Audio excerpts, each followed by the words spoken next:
Wow. That's 181 pages of expenses. You can call Michael Floor the $1 million man. After 62 days in a hospital and another 2 weeks in a rehab facility, he went home after beating coronavirus with a stunning souvenir, a $1.1 million bill. Even though I knew it was going to be expensive, when you see it in writing and you see your name on it, it was like very startling. Thousands of charges came with the monumental effort it took to save Floor's life. He says he had pneumonia, heart and kidney failure, had to be put on a ventilator twice. At one point, doctors told his family he wasn't going to make it. I don't remember any of the calls, frankly. Hearing my wife describe it, it was difficult. But Floor was lucky.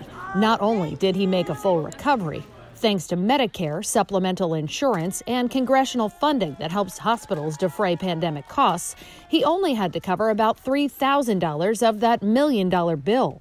But you don't want to see people go into financial ruin just because they get sick. No, absolutely not. They're fighting for their lives. And the last thing they need to worry about, or their family needs to worry about, is how much is it going to cost?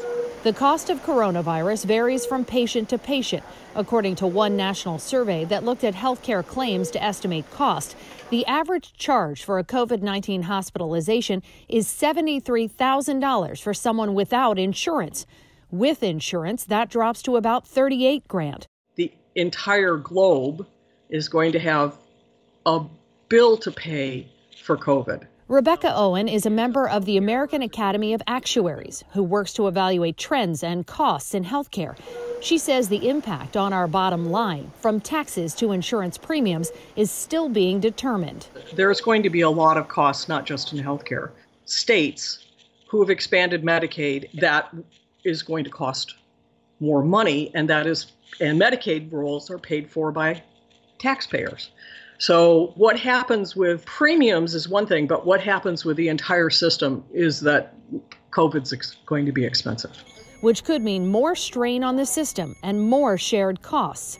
But as dollars are calculated, lives are rebuilt. Michael Floor, one of the country's first COVID-19 patients, is back in the gym, regaining his strength and treasuring the time he gets with family.